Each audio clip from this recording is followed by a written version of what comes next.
I don't want no oil a-spoiling my shoreline. I like fish much better than crud. I like birds and things a-creeping and crawling. Won't trade no more oil for blood.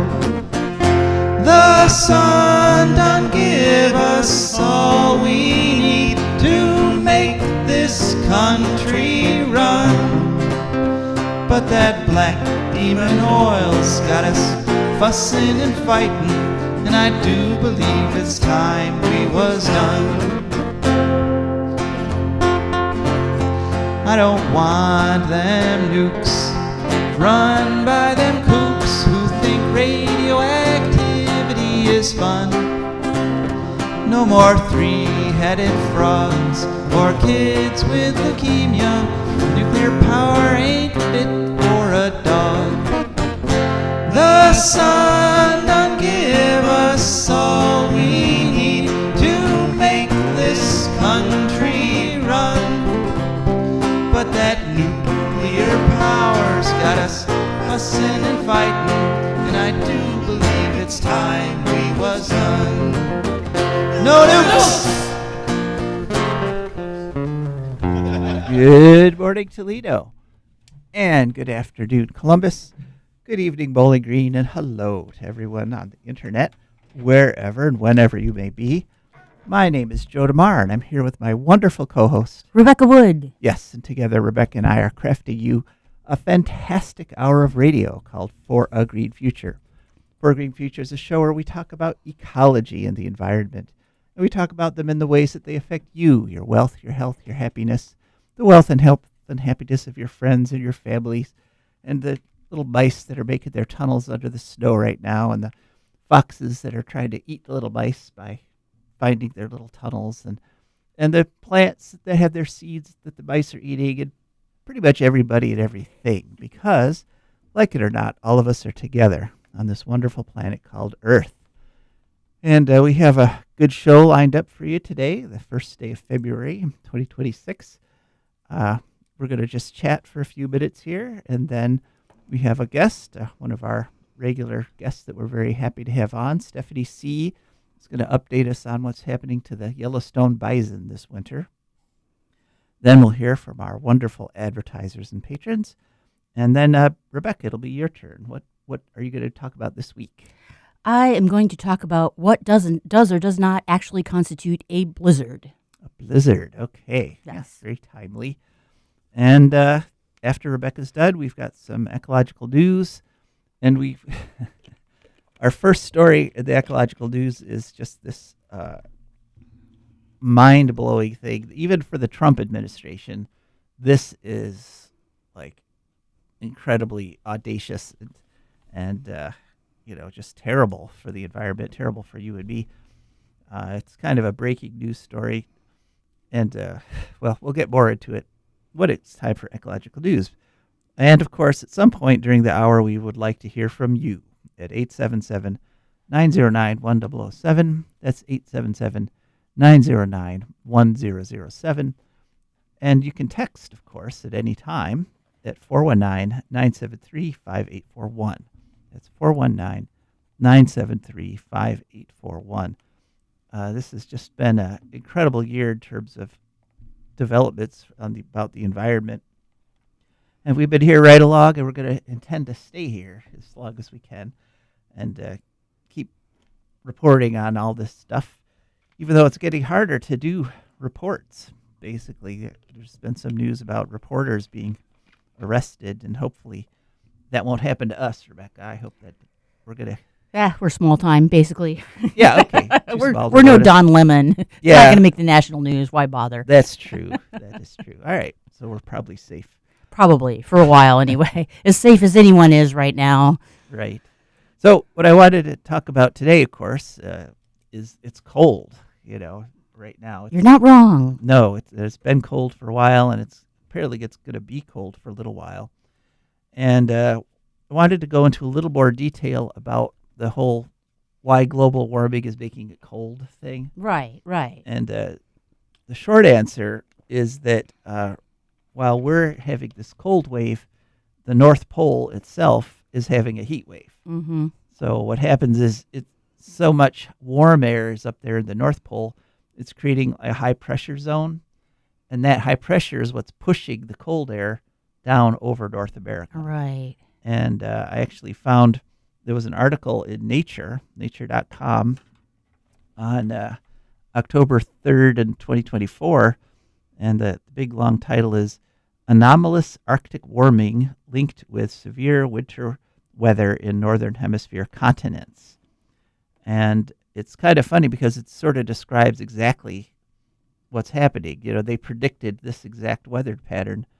And it's also interesting because the Rockies are kind of a dividing line between the cold and the warm, and that's really kind of what's happening.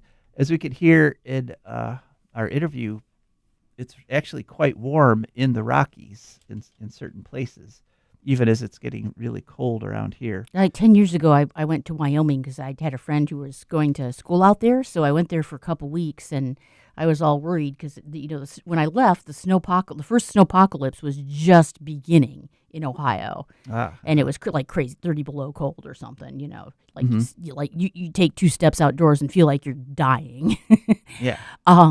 So I was all worried about, oh my God, it's going to be even worse. I'm going to be up in the mountains. It's going to be so cold. I got there and it was like 60 degrees. Mm-hmm. Yeah. Yeah. It's crazy. This is crazy weather. And we're to blame. Humans are to blame. Don't forget it.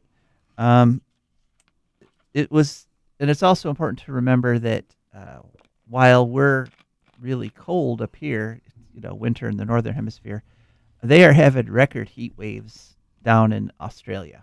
Uh-oh. Yeah, they actually just had 3 days of record electricity demand. Uh-oh. Well, no, but it turned out okay because, well, it's bad because of the heat, right. The poor koalas falling out of the trees and stuff. But in terms of the electrical grid, in terms of people being able to keep their air conditioning on, they're having absolutely no problems because they have some of the highest penetration of rooftop solar in the world. They're up to almost 50% of households having solar on their roofs now. Good on you, Stroyer. Yes. And that solar energy is more than carrying them through this period of high demand.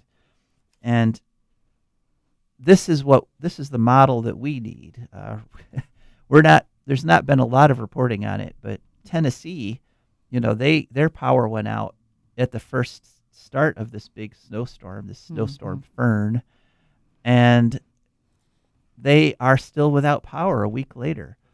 And so what's happening in places like Texas, when they get hit with things like that, people are starting to adopt the rooftop solar and the backup batteries by the millions, and that is making their grids much, much more resilient.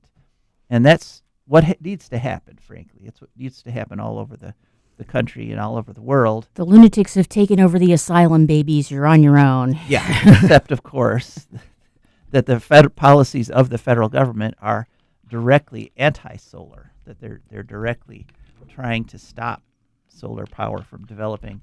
And even the regulations in some local places like Bowling Green, of course, they have their solar panel penalty that we've reported on many times. And the number of Ohio counties that have restricted solar and wind development, unfortunately, is up to about half. About half of our 88 counties now have regulations prohibiting solar and wind development. Literally the worst possible energy policy you could put into place. And I know it feels scary when it's this cold out, and your furnace is going, and you're thinking, can we really do without burning all this fossil fuel? I mean, it's literally keeping me warm right now. My furnace has been going almost nonstop, this past week. And the answer is yes, we can do it without burning the fossil fuels. Yes, we can. There's been so many studies. We've had Mark Jacobson on the show a number of times, who's an engineer, who's one of hundreds of people who've looked at the grid, looked at our power demands, looked at wind and solar and battery storage, and it is not only practical, it's essential, it's necessary that we do this. And so make this the year, don't wait for don't wait for Ohio's big storm that knocks our power out for a week in the wintertime. Get the stuff now. Get it before the crisis, and then your neighbors will love you for it. They'll all every one of your neighbors who might mock you out for putting solar or wind on, or solar on your house or something, or getting a backup battery. Every one of those people will be knocking on your door when their power goes out for a week. Yippers. And you've still got power. So, and that's when you get to say, I told you so, right? You want to lay in a supply of fancy cocos because you are about to be popular. Yes. Every time it snows hard. Yeah. Yeah. I mean, that seems to me that's a situation where you could like demand that they, before you let them into your house that still has heat, just demand, say, okay, I'll let you in, but you've got to admit you were wrong, right? Yeah, totally. First admit you were wrong. Because that is what an emotionally mature person does. Yeah, exactly. Well, yeah. Well, I mean, it gets frustrating to just have these lies repeated over and over. You could just again. have a doormat that says, welcome if you believe in solar. Yeah. Okay. Oh, yeah. Is global warming real? Yes, no. Yes, ring the doorbell. No, turn around and go home. Well, that way, by crossing your threshold, they would be tacitly admitting that you were right. Yeah, well, that's not good enough for me. No, I want open admission. I want tears. Actually, I want somebody. Joe being is like, pretty and petty AF. That's a hip hop reference. Well, I mean, ideally, it won't ever come to that. Ideally, people will make the switch. We'll get our grid strong, and we'll beat this global warming thing as a race, as a human race. But right now, I got to admit the thought of some of these people that are mocking out wind and solar, begging me to come into my house, which will still have power. It's kind of it's very cheering. It's a little fantasy of mine. Yeah. All right. Okay. Anyway, but back to reality here. It is winter, and so this is the season that the bison of Yellowstone are facing their big challenges in terms of finding food, and some of them try to leave the park to get food, and they're promptly shot by hunters. And so the shooting has begun, the hunting has begun, quote unquote hunting, because really it's just waiting in your pickup truck for the bison to come to you, and then you just shoot them. You roll down your window and shoot them. Not exactly what you'd call a hunt. So we looked up Stephany Seay, and she had a nice interview with her. So let's go to that interview now. Hello, and welcome once again to For a Green Future. Could you please share with us your name and your organization? Hi, thank you so much for having me on again. My name's Stephany Seay, and I'm the co-founder of Roam Free Nation. Yes, Stephany, and you folks are concerned with the Yellowstone bison, right? We definitely are very concerned. So I asked you to come on today because, well, this is the start of the hunt, start of the bison hunting done by native tribes and by hunters who've bought permits. What's the situation in Yellowstone right now? Oh, the situation in Yellowstone or outside of Yellowstone? Both. Well, the park doesn't have a whole heck of a lot of snow. We've had a very unwinter winter. And most of the buffalo are still inside the park. There's been no activity in the Gardner Basin on the north side, but that could change very soon. But in West Yellowstone, in the Hebgen Basin, just last weekend, there were 21 buffalo from the imperiled central herd killed by state and treaty hunters. Mm-hmm. Yeah, and the central herd is basically the herd that's in more of a delicate situation, right, in terms of population numbers? They definitely are. And the reason for that is they migrate both into the Gardner Basin and into the Hebgen Basin, which means they're doubly impacted by mismanagement actions. Hmm. And they've been in decline for well over a decade. Hmm. And that that decline really hasn't been taken into account or even acknowledged by Yellowstone, right? Well, they kind of have because for the past, gosh, it's been maybe 6 years now. They have been asking hunters not to kill buffalo in the Hebgen Basin because of the danger that they're in. But and Fish, Wildlife, and Parks even lessened the number of tags in that part of Montana for the same reason. But none of the hunters are listening. They could give a damn. Hmm. Right. There's no authority there. And the who the hunters are has shifted, right? I mean, it originally the hunters were mostly people who bought permits, but now it's mostly tribal hunters, right? There's a state hunt, a Montana state hunt, and then there's 9 different tribes who are hunting under treaty right. Hmm. And when you say that the hunters aren't listening, basically there's no authority, correct? There's nobody. No, they've got, the tribal councils, game wardens. Um, they could change things, but they won't. Okay, so it's sort of a theoretical um, authority that isn't really being practiced. So um, what are you say? It could get bad any time there, and we were actually talking a little bit before. It's what, 50 degrees there? Here, well, we're on the Flathead Indian Reservation in north of Yellowstone, pretty far north. Um, Okay. it's 53 degrees here today. I'm burning up in my house. Yeah, it's 17 here in Northwest Ohio. You're lucky. We haven't even seen any negative temperatures here, and that is very unusual for Western Montana, for anywhere in Montana. Hmm. And but so the weather could shift at any time, and it's when it gets cold and snowy that the bison are really in danger, right? Once it gets deep enough that they need to seek lower elevation habitat, So that's so right now they're up right now they're up in the hills basically. Um, they're up and they're as far as in Gardner, they're in Mammoth, which is just a few miles inside the park. But they're still not in the Gardner Basin, but it is snowing there today, so mm, that could change soon.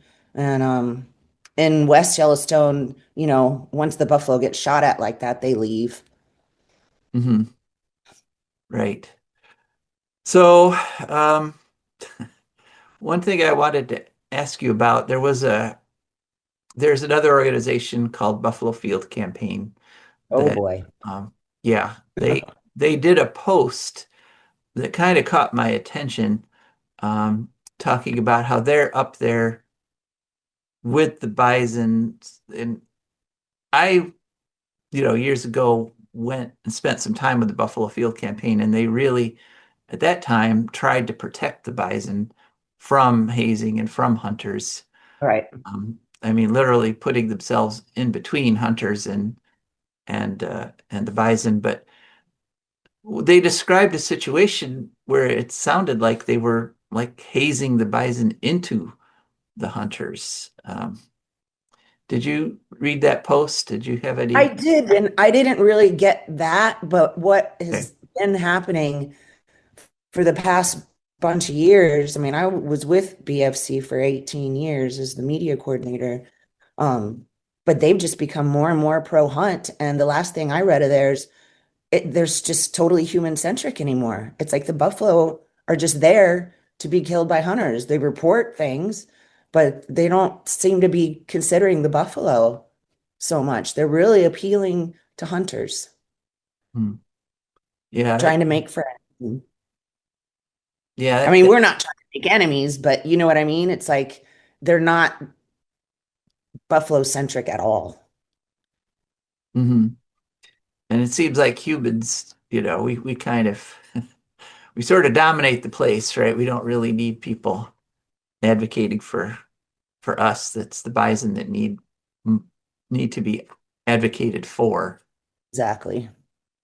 You also, so the bison, let's just review some of what the reason ecosystem wide it's so important to have bison and to have them in a natural condition in Yellowstone as opposed to, there's million I'm not sure how many ranched bison there are, but there's at least hundreds of About half a thousands, million. half a million Yep. of ranched bison. But the difference between fencing a herd of bison in a ranch situation versus letting them roam free as they're doing to some degree in Yellowstone, what are the ecosystem advantages of having free roaming bison? Healthier grasslands. I mean, anytime you fence in an animal like that, the ground's gonna suffer, the earth's gonna suffer. Bison are meant to migrate. Buffalo are migratory mammals. Um, and inside Yellowstone, the ecosystem is so healthy. And it's been said by experts that every single species that interacts with buffalo, from insects to grasses to flowers to wolves and grizzly bears, benefits. Hmm. They're very important to the land. And they Right, used to almost cover the whole continent. right. And there are people who would like to see that situation again, right? Oh, yeah, we Mhm, certainly would. mhm. But the current management plan uh, has the stated goal of reducing the current population, right? Yep. Yellowstone, they had came out with a new plan last year, and originally in their initial draft, they were supporting an increase in the population upwards of 10,000. Montana sued them, and so they drove the number back down. So they only want between 3,500 and 5,000. Which basically puts the herd in genetic peril if there's a Yeah, I'm not a scientist, but you can't have a healthy herd if you're killing them every year, and you're not just harming their genetics. Like the way these hunts are set up, every time buffalo walk into Montana, they're gunned down. And so you're killing those migratory memories. You're harming that aspect of thing. You're changing their behavior. And so many people just don't even consider that aspect of this whole thing. They don't consider the buffalo's perspective. It's very unfortunate. They just want their meat. They want to fill their freezer. right, because migration is part of buffalo culture. I mean, Yes. we're not used to thinking in terms of animals having culture, but um, Buffalo definitely have a culture. We were just watching a podcast. This guy, Paul Roselli, he's an incredible activist trying to save the rainforest, Amazon. mhm. And he was just talking about different animal cultures. And it's like, yeah, the buffalo culture. Yeah. So what are some of the other aspects of buffalo culture? Well, I mean, they're very similar to elephants in a lot of ways. The herds are mainly family groups led by the matriarchs, the mothers and the grandmothers. Bulls tend to be solitary or in bachelor bull groups.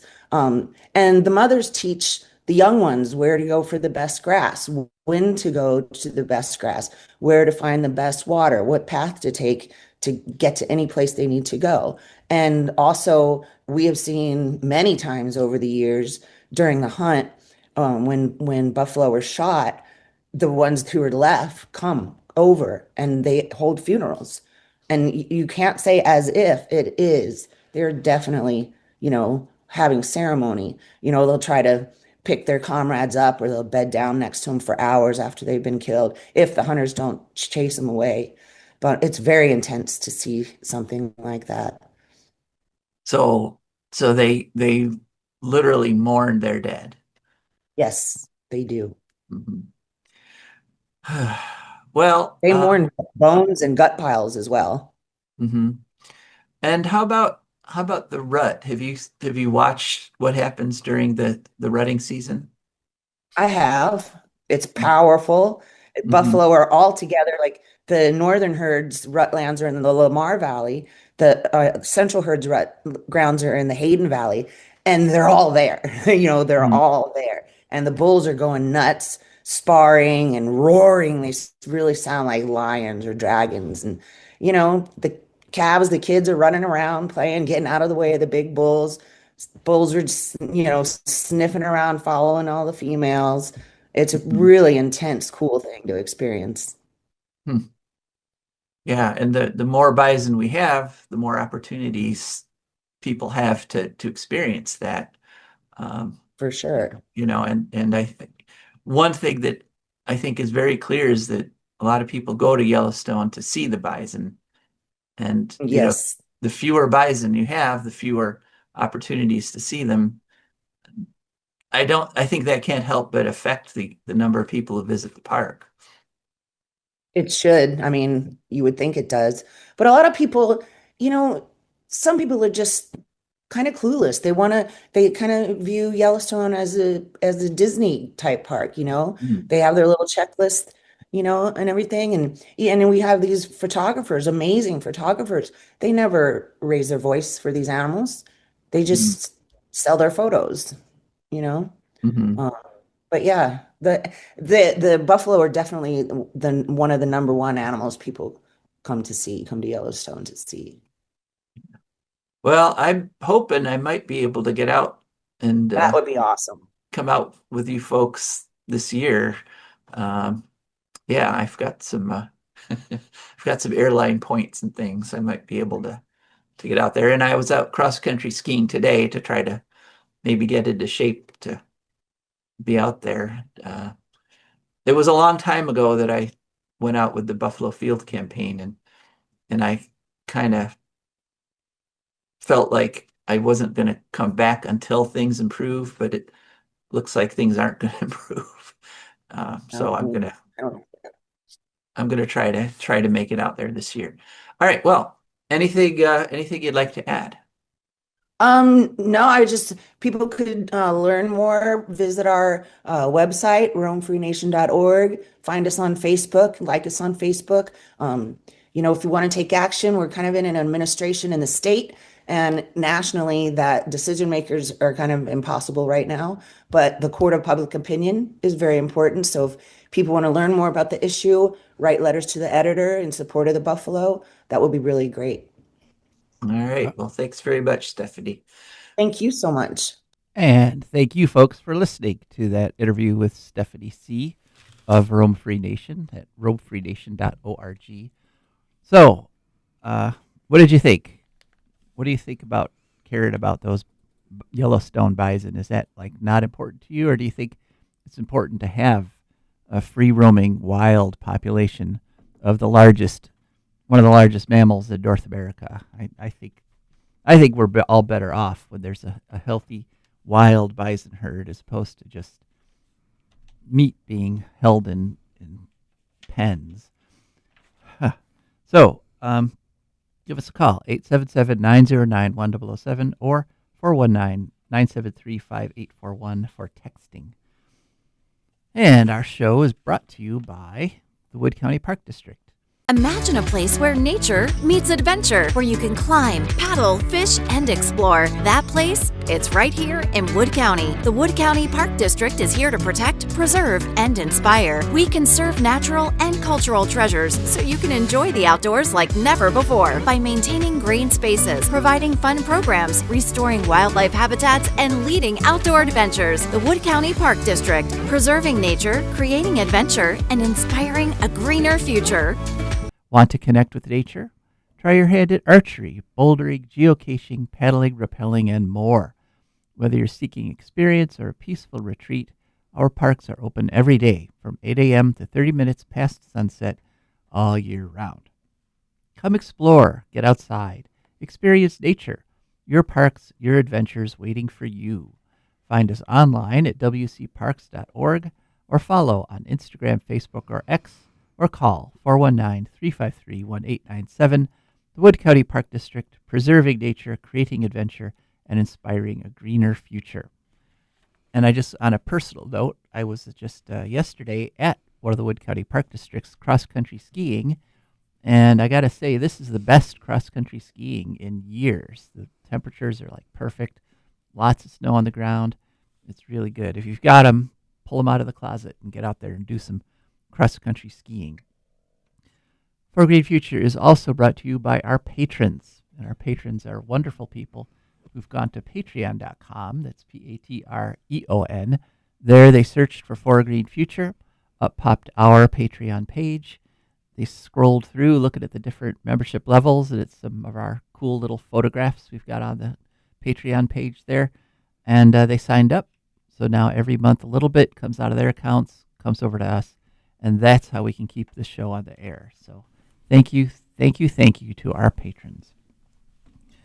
Okay, Rebecca, your turn with a very timely topic.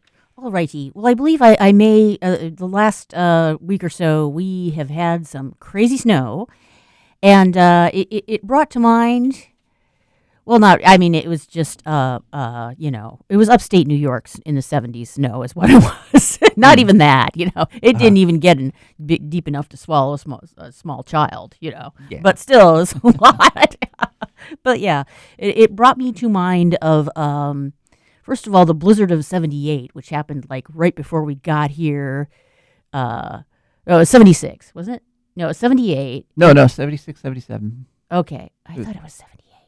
Anyway, there was a big blizzard right before we got here in like summer of 1978, and people, wanted to scare us. Okay. Yeah, so I guess, okay. Maybe it was 77, 78. Maybe. Yeah, it was. I'm sorry. Yeah, because I remember we heard all the horror stories, and, it never was actually that bad, or not bad that way. And then before that, we'd lived in upstate New York and Kentucky. And when we moved from New York to Kentucky, the first winter, it snowed. It snowed about an inch, and I think I've told you this before. In the local newspaper, they took a picture of like some steps with snow on them downtown, where it was piled up to maybe 2 inches, 3 even, possibly. Ooh, yeah, and the caption was "near blizzard conditions." Mm-hmm. And we were like, but that's late April in Plattsburgh. You Right. Crazy people, Yeah. So yeah, but I mean, I'm making fun a little bit, but truthfully, they're not set up for snow in the South. They don't know how to deal with it. They don't know how to drive on it. They don't have the equipment. They don't have warm clothes or insulation in their houses in some cases. So yeah, but so I this is all a big, set up for the fact that I've named this segment "Actual Blizzard Conditions." Okay. Because it made me think, what is an actual blizzard? All right. So, Get into it. a blizzard is a severe winter storm. It is defined by as a storm having sustained winds or gusts over 35 miles per hour with visibility under a quarter mile for at least 3 hours. So that's pretty serious. That really is like in the Little House on the Prairie, the long winter when they're all trying to go, like holding onto a rope, trying to get home to their houses. Oh yeah. From the little schoolhouse, and Laura comes in and she wipes her eyes, and she has blood on her fingertips because her eyelids were bleeding from the little ice crystals cutting them. In the 35-mile-an-hour plus winds. Yeah. That there was definitely a blizzard. So I guess the two types, as far as I could tell, were falling snow blizzards and ground blizzards. AI tried to tell me that there's also such thing as lake effect blizzards, but I don't think there are. I couldn't find a reference to them anywhere else. Yeah, there's definitely lake effect storms. Right. I think that's what they were talking about. But yeah, a traditional or falling snow blizzard has, you guessed it, active precipitation. As per the name, whereas a ground blizzard has wind blowing loose snow or ice from the ground. So that makes sense. I got onto a website called Hey Guess What, which I think is a kid's education website, but it actually explained something so I could understand it, so that was good. Apparently they are formed when warm and cold air collide. I knew that already. That's how you get weather in general, but I did not. Nobody had really explained to me that they phrase it as the cold pushes the warm air up, whereas Joe just described it as the warm air pushing the cold air down. I think it's probably just warm air likes to go up and cold air likes to go down, So they kind of, do a little do-si-do there, And so, yeah, and then this causes the moisture, which was in the hot air, to freeze and fall. Because, it had a lot of moisture in it, whereas colder up there. Right. The cold air that used to be there didn't have that much moisture. It had already dropped its load, but now it's fresh moisture with a lot of moisture in it to freeze. And they're most common in the upper Midwest and Great Plains regions, which makes sense. It jives with my experience. The benefits would be to the environment would be there's long-term, they function as a long-term water storage system because it snows a whole bunch, there's a whole bunch of snow on the ground, and providing that melts fairly gradually and not all at once, as can happen if you have, say, global warming, then, it's there for the crops in the spring and summer. It's the ground gets a good soaking. It's there for the plants that the animals need to eat. It also replenishes aquifers. It protects soil and wildlife through insulating ground cover from deep cold. Because if you get far enough under the snow, it's not as cold. There's also something called the albedo effect, where snow reflects sunlight to help regulate the Earth's temperature, which is a good thing. Negatives would be the ice and wind can damage forests because the ice, gets too heavy on the limbs and they can destroy trees. I've even heard about exploding trees lately because the cold gets into the sap in the heart and they just go. Right, because it freezes and the ice crystals, the ice expands. Right. While the tree tries to hold it in, and eventually the tree explodes. Because the tree wants to keep being a tree and not be separate molecules. Right. So, and of course, wind blows down trees, limbs, all this stuff that could have had a longer and better life. It can kill plants and cause food shortages for animals, and it can cause also induce food shortages through flooding, trigger avalanches, restrict movement and feeding of wildlife, which can cause them to starve to death. Choose between starving and freezing. And if it occurs near a coast, the coastal winds can cause flooding and beach erosion. So, it's like a lot of things in nature. It has its pluses and minuses. Mostly it's how it's got to be, so you just got to roll with it. All right. Well, thank you, Rebecca. Welcome. And, we may get a few more of those this winter yet. But I forgot to mention that For Green Future is ramping up our digital footprint here. Be sure to check out our YouTube version. And our producer now, who makes our videos, Shabazz Khan, who's doing a great job, has jazzed up a lot of our videos with cool illustrations and graphs and animations. He's a wizard. He is. He's doing great. So be sure to check all that out on our YouTube channel, as well as our other. We also have the podcast, if you prefer to listen to podcasts. And check out our hashtag FAGF. Okay, now it's time for ecological news. And as I promised at the beginning, this is like a massive, massive story. There's been a secret evil plan at the Department of Energy, okay? And this story was actually broken by NPR, of all places, because some DOE employees realized how awful this is and actually leaked some of these secret documents to NPR. And essentially, the story ran on January 28th. The title was, "The Trump Administration Has Secretly Rewritten Nuclear Safety Rules." Oh, great. Yeah, Yes. This can't possibly be good. It is not. And just as the title says, there's been no public announcements, no let alone no meetings or, Right. Or public hearings or anything. The DOE just rewrote the laws on nuclear power plants So now, new nuclear power plants don't have to protect groundwater.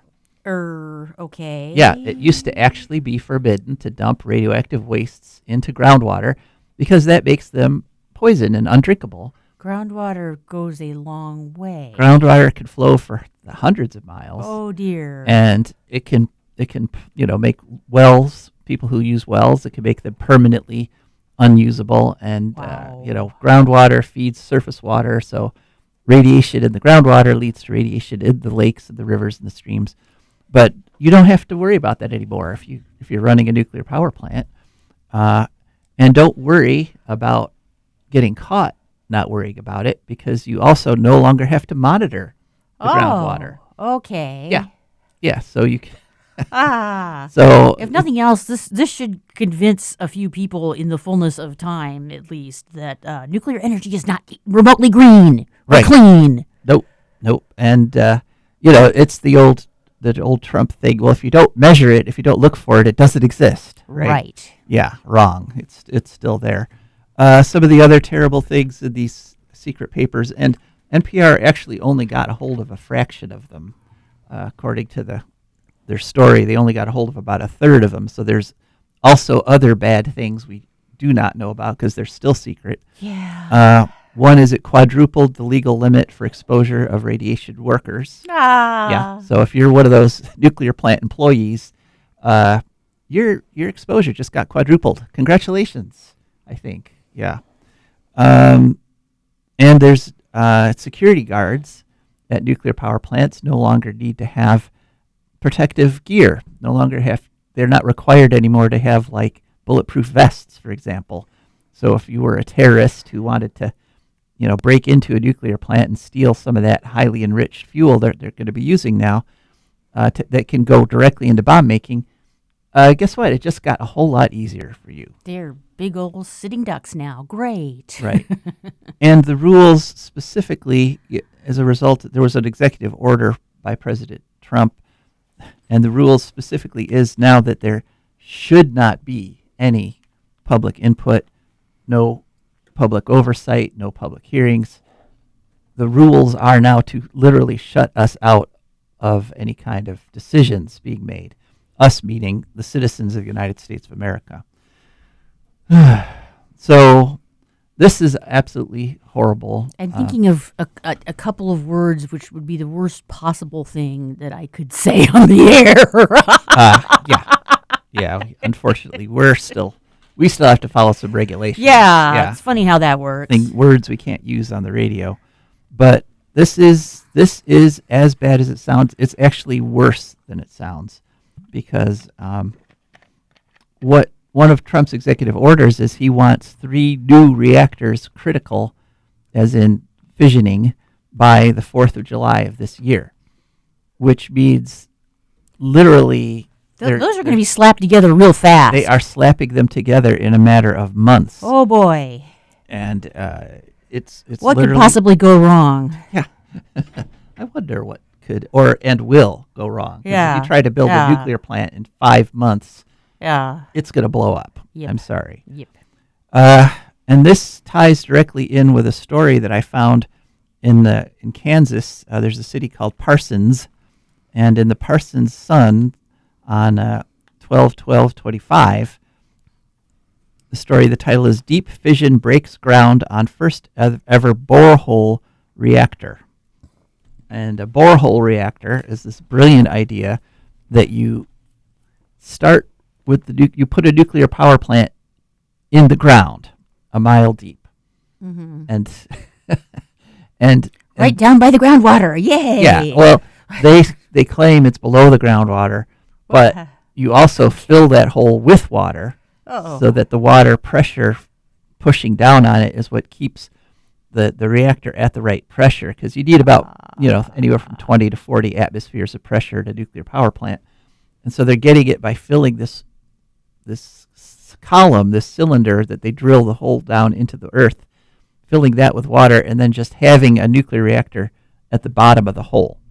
To quote Han Solo, I have a bad feeling about this. Yes. And so once it's down there, of course, you can't do anything with it. And so these borehole nuclear plants would only last for from 2 to 7 years, because what happens after that amount of time, you can't refuel something that's in a hole a mile deep. Whereas their spent uranium fuel will last forever, Yes. literally. Millions of years, yes. Longer than the Earth will exist. And the reason that you have to replace fuel in a regular reactor, where you take out the old used up rods and put in the new ones, is not that there's not enough fuel in there anymore. It's that there's too much fuel. It's that as you run a nuclear reactor, it wants to be a nuclear bomb, and so it's turning the uranium in the rods into plutonium, which is fissions Interesting. more, Okay. and more fissionable uranium. And the reason you have to take them out is because if you don't, that reactor is going to run away and explode. And so Right. what they're saying is, we'll run this reactor 2 to 7 years.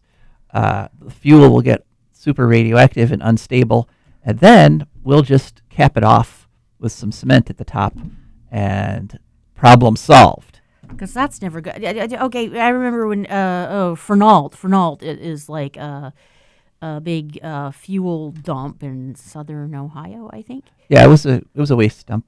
Yeah. Yeah. It was laboratories, but they had lots of nuclear waste. And at one point, someone expressed concern that the concrete domes the waste was in might collapse because of too much snow on them. Mm-hmm. And God forbid, a squirrel drops a nut or something on these reactors. Yeah. on the concrete cap. Concrete caps are not. They're not really as strong as they seem Right. against the forces of nature. But so these two stories, it's not a coincidence that the Department of Energy first says, you don't have to worry about contaminating groundwater anymore with radiation, and you don't even have to measure it. And this company comes along, the name of the company is Deep Fission, comes along and says, we're going to put a nuclear reactor under the ground. And so this is what corruption is. This is because, the CEO of this company most likely, I'm speculating, went to the administration and said, well, look, the problem with our reactor is we could destroy groundwater. And so then the administration was like, we'll take care of that. Don't worry about that. So that is the big horrible news that we had this breaking story. Everybody should know this, but of course it's being pushed off the headlines, and the local politicians in Parsons, Kansas, are all gushing about what a great economic opportunity this is, but the people of Parsons are not happy. They found out about this literally 1 week before the groundbreaking, and so it's not good. So I had to look for a couple other stories, good stories, to balance this out. And it turns out Hawaii just had a big study on nuclear power, because like some other state legislatures, they asked for a study to see if nukes would be viable in Hawaii. And unlike the other states, they didn't pack the panel with just pro-nuclear people. They actually did a balance. It was a spectrum. And the balanced panel found that nukes suck. And that basically. And that Hawaii should not have any nuclear power plants. They rejected them as being too dirty, dangerous, and expensive. For starters, they have both hurricanes and volcanoes. Yes, they have. Help. They have Pacific storms, and they have volcanoes, and they're geologically unstable. I hate they get this timeline. earthquakes. Yeah. So, right. So, congratulations, Hawaii. Good job. Showing a little bit Good of job. common sense that's increasingly rare in this world right now. So I kept going, and I trying to find some more good news, and I found an older story in a website called goodnews.com, or I think that's what the title was. Anyway, heat pumps. Heat pumps are quietly replacing fossil fuels all over the country and all over the world.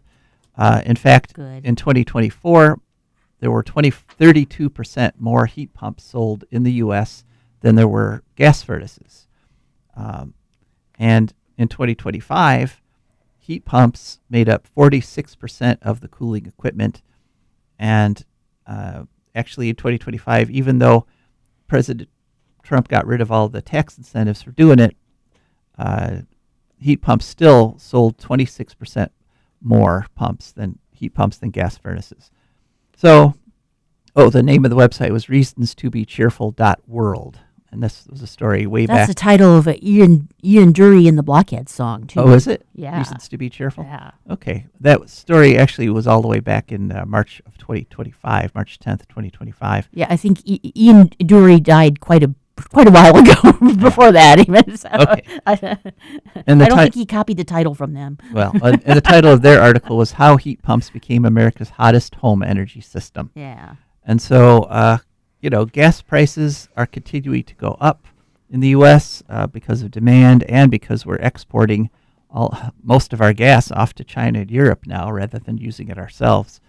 And so heat pumps have just are quietly taking over. It's not like solar and wind where there's a huge battle to prevent them from taking over. So far, anyway, knock on wood, the conservative politicians have not focused in on terrible heat pumps. And so that aspect of heading to a carbon-free future is still proceeding apace. So some good news. Next story, and this was a story in DW, which stands for Deutsche Welle, which is the German public broadcasting company, Deutsche Welle. November 11th, and this is on YouTube. Title is Indonesia's Green Islam, When Climate Protection Becomes a Religious Duty. Yep. And over in Indonesia, where there are 244 million Muslims, the imams have all agreed that they're making environmental protection one of the foundations of their faith, basically. So they basically are right on board with the Pope about that. Yeah. And they're issuing what are called green fatwas. And there's 800,000 mosques in Indonesia. I had no idea. Yeah. And they're aiming to get them all solar powered and have their water be recycled. They're literally every week in the mosques, they're praying for the defense of the environment, and they're training environmental activists and stuff.